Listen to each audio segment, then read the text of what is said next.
It's my top 10 affordable countries for expats to move right now in 2025. So they say money can't buy happiness, but let's be real. Money buys rent, groceries, healthcare, and a couple beers on the beach if you're lucky. And depending on where you can live, that can feel a whole lot like happiness, or at least way less stress than back home. So every year expats vote on the most affordable countries in the world.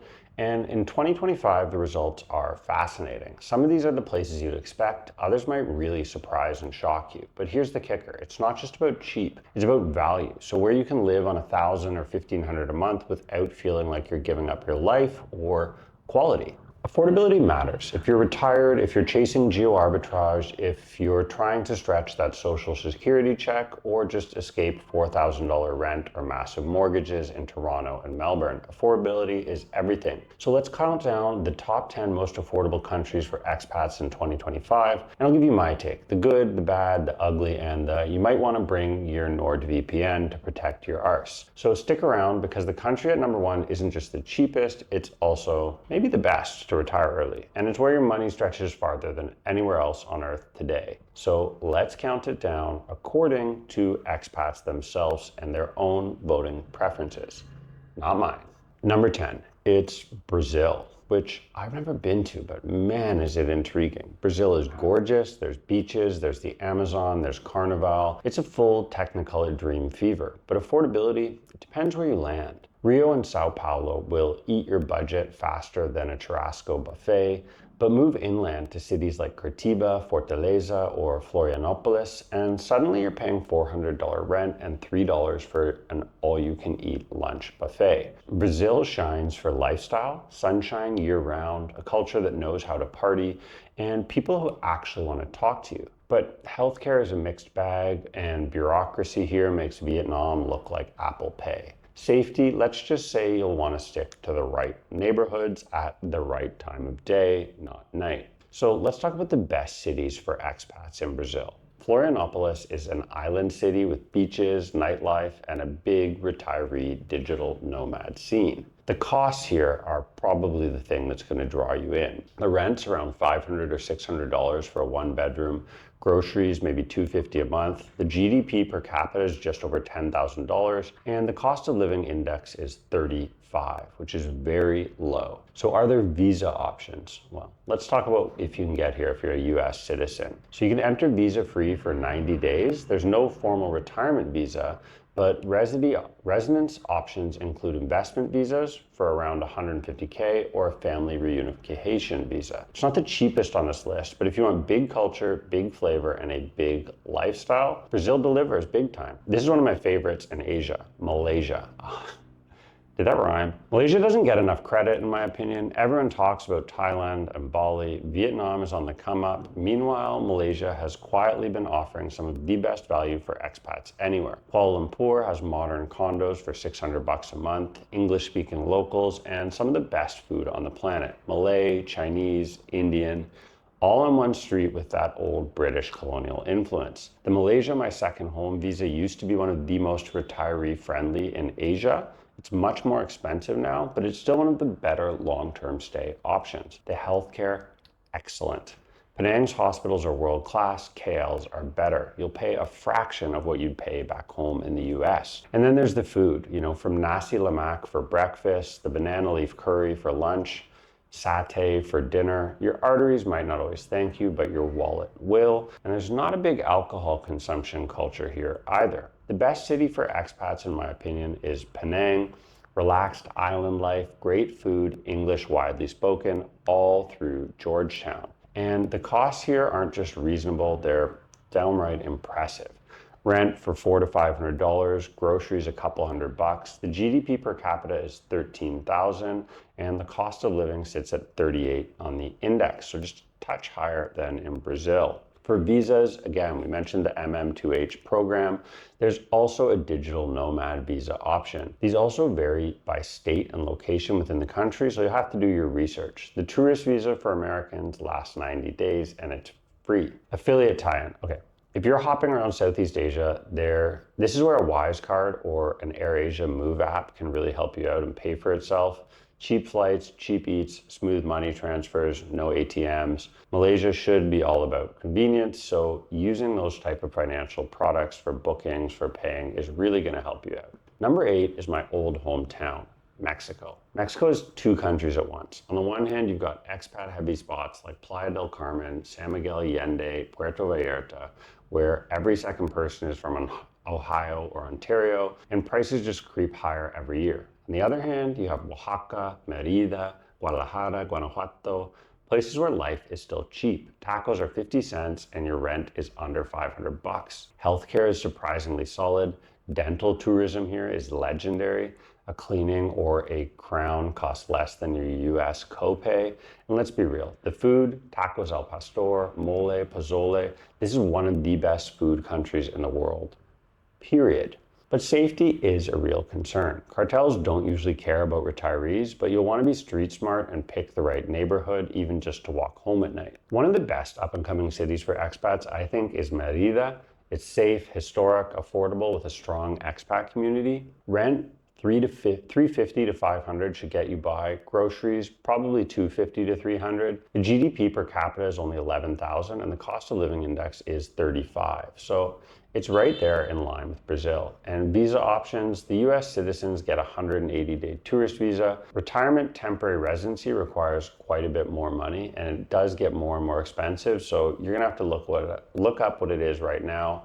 If I say a number, you'll all call me out because it changes. A short flight though from Canada or the US, it's affordable, it's delicious, it's full of life, but it's not exactly the place to hide out. Everyone and their cousin is already there and retired in Mexico with you. I haven't really spent much time there in over a decade, but I do love the place. Number 7 is the Philippines. The Philippines is chaotic, beautiful, and cheap compared to the West. Manila is a bit of a nightmare though. There's traffic that makes you question your existence. But if you hop farther away to Dumaguete, Bohol, or Siargao, and suddenly you're living on a palm fringe beach for just $600 to $1,000 a month. The big perk here is English and friendly locals. There's no language barrier, there's no awkward translation apps. That makes everything from dating to doctor visits to finding a house so much easier. Visas are easy too. The Philippines love retirees. The SRRV, Special Resident Retiree Visa, is one of the simplest retirement visas in Asia. The downsides are the infrastructure. Power cuts, typhoons, internet that sometimes doesn't feel like dial-up. You might need to buy a Starlink. But if you want island life, great diving, and an instant community of other expats and retirees, often Americans, it's hard to beat. The so-called best city for expat is Dumaguete, but there's a lot of debate around this. It's a university town with a huge retirement community, cheap housing, and island access. A lot of people would tell you to go elsewhere. Ultimately, you're going to have to decide on your own and look at what fits for you. Either way, though, the rent is $300 to $450 in Dumaguete, groceries $150 to $200 a month, and the GDP is only $4,300 a year. The cost of living index is all the way down at 31. So again, the visas. US citizens can enter visa-free for 30 days. And here's the kicker, truly the thing that makes it a special place. Filipinos are famously warm and welcoming. If you want to avoid being the lonely old guy at the bar, the Philippines just makes it easier. Just don't expect Swiss efficiency or crazy digital nomad 5G Wi-Fi access all throughout the archipelago. Number 6, Indonesia. Of course, it's more than just Bali. It's way more than that. Bali is great, sure. There's yoga retreats, there's digital nomads, there's influencers with ring lights and smoothie bowls that cost more than your flight, but it's also overpriced and overcrowded. The real affordability in Indonesia is elsewhere. In Yogyakarta, in Lombok, in Sumatra, you can live very comfortably for under $1,000 a month. Rent is cheap, food is cheaper, and the lifestyle is pure island dream. Surf in the morning, eat nasi goreng for $1, relax, read, repeat. Visas can still be a headache. Indonesia changes its rules more often than a K-pop band changes outfits. You'll likely need a business visa or to play the extension game unless you lock down a long-term plan, that KITAS. Healthcare is okay in Jakarta or Bali, less so elsewhere. But if you're looking for cheap paradise with culture and adventure, Indonesia could be it. It is truly a stunning country. I'd say the best city for expats is probably Yogyakarta, cultural capital, affordable housing, and way less crowded than Bali. This is debatable again, and only in my opinion.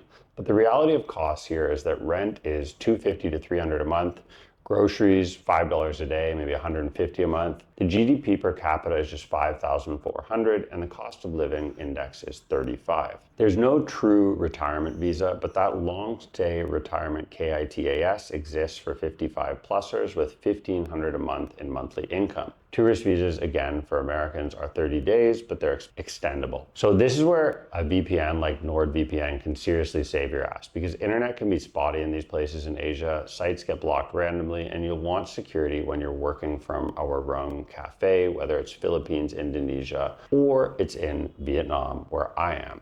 Speaking of which, quick pause before we hit Thailand. If you're watching this and thinking, man, you live in Vietnam, not any of those other countries, you're right. And I actually built something that helps you skip the mistakes most expats make when they're moving to my home, Vietnam. It's called the Move to Vietnam Masterclass. It's a 1 hour straight to the point video crash course with all of your frequently asked questions answered that I just can't get to in the comments anymore. I walk you through visas, housing, banking, healthcare, dating, even how not to get ripped off when you find a house, and what to do for your first 90 or 180 days on the ground. Can save you hundreds, if not thousands of dollars and months of frustration and wasted time doing research. So if you're curious about moving to Vietnam, the link's below in the description and you can start watching that right now. Thanks so much. Back to our countdown, and spoiler, Thailand's not as cheap as you remember, but it is still just as stunningly beautiful and often as welcoming. So number 5 on this list, again, remember, voted for by expats, not by Evan A. Thailand is still the king of backpacker to retiree pipeline. Cheap, convenient, fun. Chiang Mai is basically a retirement village 2.0 for Westerners. There's scooters, temples, coffee shops, $400 apartments. Bangkok is chaos, but has world-class hospitals and nightlife and intrigue. Phuket and Koh Samui are classic beach retiree spots. So's Hua Hin, though they're not as cheap as they used to be. Thailand's healthcare is excellent, top hole. The hospitals in Bangkok are basically Western or European standards. Great surgery, but you'll pay a fraction of US prices. Visas are tougher now. The visa run's not doable, but retirement visas are there if you have proof of funds and the money to pay for them. The best city for expats is probably still Chiang Mai. There's just so many options here. The scooters, the condos, the coffees, the temples, and the heart of retiree living. I know you're gonna say it burns, blah, blah, blah, rice. Yeah. Okay, so leave when it's smoky for a few months, buddy, get on a plane. It's $7,800 GDP, 43 on cost of living. So it's significantly higher than anywhere else we've talked about. And you can still get that retirement visa if you're over 50. Tourist visas are free for 30 days and extendable to 30, but the downside everyone talks about, and we probably know, is that costs are creeping up. Thailand isn't dirt cheap anymore, but compared to the West, it's still a bargain, and the infrastructure is still strong, and that's why it's been voted higher than its neighbors, Indonesia or the Philippines. If you want a mix of modern living, nightlife, and convenience, Thailand is the safest bet. Just don't expect it to feel undiscovered. That ship sailed, if not 20 years ago, maybe 40 years ago. I mean, when I went in 2011 for the first time, it was already packed with foreigners. Number 4, my other old home, China. China surprises people. Everyone thinks it's expensive, but outside Shanghai, Beijing, or Shenzhen, costs are shockingly low. Teachers can save half their salary or more. Rent is peanuts. Food is dirt cheap if you eat local. And this is a big, beautiful, incredible country. The catch, the firewall. You'll definitely need a VPN to check Gmail, watch Netflix, or even Google the word VPN. The censorship is real and the government keeps foreigners on a short leash. I use NordVPN, but China offers something different: scale. Giant cities with every convenience. Fast trains that make Amtrak look like a horse cart. And for hustlers, opportunity. For adventurers, incredible discovery. The best city for expats, in my opinion, is Chengdu. It's still cheaper than Shanghai or Beijing.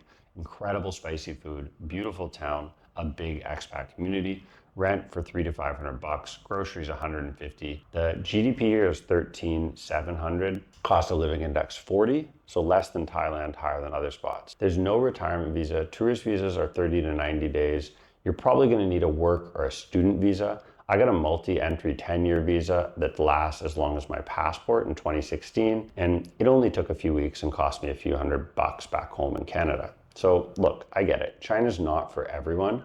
If you want freedom and open internet, look elsewhere. But if you're chasing affordability and adventure and discovery, China's gotta be on your list. It is a stunning and incredible place. And that's why so many expats are and still remain intrigued. Number 3, Panama. Panama is Latin America's retirement hack. It uses the US dollar, has modern banking, and offers the pensionado visa, which is basically a golden ticket for retirees. You get discounts on everything: flights, healthcare, even movie tickets. Outside Panama City, costs are low. In Boquete, retirees live in mountain paradise for under $1,500 a month. Healthcare is solid, and English is widely spoken, and Spanish is, let's be real, not hard to learn. No es difícil. The downside, it's not as dirt cheap as Asia. And if you're the type who needs nightlife, Panama will feel sleepy, maybe even sterile. I'd say the best city for expats is Boquete. It's a mountain town with mild climate. The big US retiree community is there for a reason. I'm just going with the crowd here, folks. Remember, this is a vote to play list. The costs: $500 to $600 rent, $250 to $300 groceries. The GDP per capita is much higher. It's $18,400. And likewise, the cost of living index is up at 46. The visa, again, the pensionado visa is killer. It's $1,000 a month, lifetime pension, discounts on healthcare, travel, entertainment, and Americans can also enter visa-free for 180 days, so you can try it out for your first winter. But for retirees who want stability, good weather, and low stress, Panama is truly hard to beat. Plus, there's no currency risk or exchange rates, or you just won't have to sign up for Wise or Remitly or any of that stuff. Number 2, Colombia. Colombia has done the full image makeover. Medellin went from cartel wars to being digital nomad Disneyland. You can rent a modern apartment for $500, live in eternal spring weather, take salsa lessons, drink fresh fruit juices for pennies. Colombians are warm, fun, and social. If you're lonely in Medellin, that's on you. If you haven't learned any Spanish, you need to dig into it. Healthcare is excellent and cheap. A doctor's visit can be under $30. Visas are fairly straightforward too, and safety, yeah, it's not perfect. Petty crime exists and some barrios are still sketchy. You'll need to learn where not to wander. Is this any different than back home in San Francisco? I don't think so. The best city for expats is definitely Medellin, known as the city of eternal spring. Cheap rents, vibrant nightlifes, plenty of locals to meet. The cost: $400 to $600 for rent, $200 a month for grocery. The GDP per capita is just over 7,000. The cost of living index is 33. And the visas: US citizens get 90 days visa free. The retirement visa requires $900 a month in pension income. If it's changed when you're watching this, my bad. Still, Colombia is one of the most exciting, affordable, and vibrant countries for expats right now. I have a lot of friends who've been living and teaching and moving there, and they love it. But it's not number 1. Number 1, as voted on by expats, it's Vietnam. Vietnam is the undisputed champion. 5 years in a row, it's been number 1 in the personal finance index vote, and for good reason. I don't make this up. I just live here. And here's what you get: world-class street food, meals for under $2, condos with gyms and pools for $500, coffee for 50 cents that will keep you awake for 3 days, a healthcare system that's affordable and improving fast, and a lifestyle where you actually get to live, to experience life, not just survive. Da Nang gives you beaches, Hanoi gives you chaos and history, Saigon gives you skyscrapers and nightlife and excitement. Vietnam gives you choices, options. Are they cheap? Yes. They're affordable, they're expensive, they're whatever you want. Visas aren't perfect, but they're manageable. And once you're here, life just works. You'll figure it all out if you take the risk. I've lived here for years, raised a family here, retired here early. No country gives you more bang for your buck than Vietnam. Vietnam isn't just affordable, it's unbeatable. It's culture, it's people, it's countryside. It's stunning. The best city for expats? Yeah, it's super debatable. Right now, it's supposedly Da Nang on YouTube because of the modern condos and the pools and the beach access and the growing expat hub. But the reality is the expat communities in Hanoi and Ho Chi Minh City are 10 times as big and 20 years older. And they're the ones that voted this country onto this list for 5 years running. Da Nang isn't a secret anymore, but Hanoi and Saigon are too big to be changed by you or I. The rent, $400 to $500, easy. Groceries, $150 to $200. The GDP capita is just about 5,000. The cost of living index is 35. US citizens can get a 90-day tourist visa online for $25 one entry, $50 for double entry or multiple entry. There's business and student visas. There's a new golden visa that may be coming soon. There's an investor visa that you can get into for about $50K. And if you're thinking of making the move to Vietnam, don't forget to check out my Move to Vietnam masterclass. It'll save you countless hours, time, and money, and all the mistakes and frustration that I and the other expats I've interviewed have made before. That's linked below. Remember, if you're considering a new life and moving abroad, you don't have to go it alone. You're not the first person to do this. There's a proven method. So here's the list. 10 countries voted on by Expat around the world to share where your money still works right now. And Vietnam is the gold standard on this list for 5 years running. So if you want to stretch your dollar, live better for less, and maybe even retire a decade early, I'd start here. So you can tell me in the Now you tell me in the comments, which of these 10 countries would you pick? Brazil for the party, Panama for the safety, Vietnam for the full package, or Thailand for the classic paradise? And if you're serious about making the move, again, check those links or watch this video over my left shoulder to find out how I was able to retire here, or this one over my right shoulder to find out about some of my favorite destinations and places to land in Southeast Asia. Thanks so much. I'm Evan A.